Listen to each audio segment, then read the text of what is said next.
कहते हैं, जब दर्द हद से ज्यादा बढ़ जाता है तो इंसान चीखता नहीं, वो चुप हो जाता है।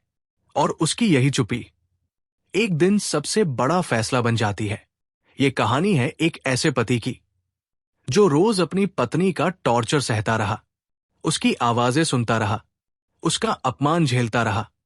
और एक दिन उसने ऐसा किया जो किसी ने सोचा भी नहीं था। रवि एक साधारण सा आदमी था, न ज्यादा बोलने वाला, न लड़ने वाला। उसे बस एक सुकून भरी जिंदगी चाहिए थी। शादी के बाद वो यही सोचता रहा कि वक्त के साथ सब ठीक हो जाएगा।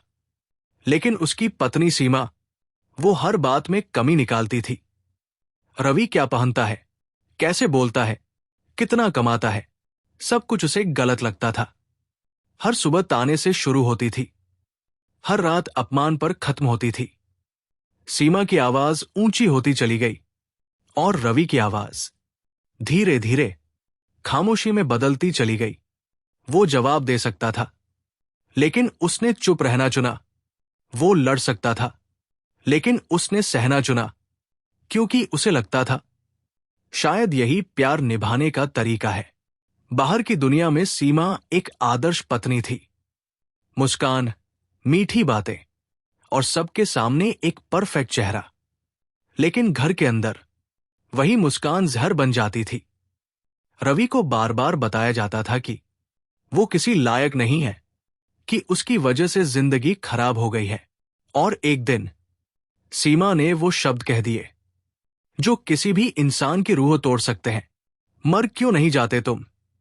उस पल रवि रोया नहीं, वो चिल्लाया नहीं, बस अंदर ही अंदर कुछ टूट गया। उस रात वो देर तक जागता रहा। उसे अपनी पूरी जिंदगी एक फिल्म की तरह दिख रही थी। हर वो पल जब उसने खुद को छोटा महसूस किया, हर वो दिन जब उसने अपने सम्मान को खुद ही दबा दिया। अगली सुबह रवि ने कोई बहस नहीं की, कोई सफाई नहीं दी, बस चुपचाप घर से निकल गया। पीछे छोड़ गया एक चिट्ठी। उस चिट्ठी में लिखा था कि मैंने तुम्हें रोका नहीं, क्योंकि मुझे लगा प्यार में सहन करना पड़ता है। लेकिन आज समझ आया कि सहनशीलता और अपमान में फर्क होता है। मैं जा रहा हूं ताकि तुम आजाद रह सको और मैं खुद को बचा सकूं। जब सीमा ने वो चिट्ठी पढ़ी तो पहली बार घर की खामोशी उसे डराने लगी। वही घर जहां पहले रवि की चुप्पी थी, आज वहां कोई आवाज ही नहीं थी। पड़ोसियों के सवाल शुरू हुए, रिश्तेदारों की बातें शुरू हुई। और आज पहली बार सीमा वही सुन रही थी जो रवि सालों से सुनता आ रहा था। रात को वो आईने के सामने खड़ी हुई। उसे अपना चेहरा दिख रहा था, लेकिन अब उसमें घमंड नहीं था, सिर्फ पछतावा था। उसे एहसास हुआ कि जिस इंसान को वो कमजोर समझती थी, वो दरअसल सबसे ज्यादा मजबूत था, क्योंकि उसने खुद को बचाने का फैसला लिया। दूसरी तरफ रवि एक नई जगह, एक नई शुरुआत कर रहा था।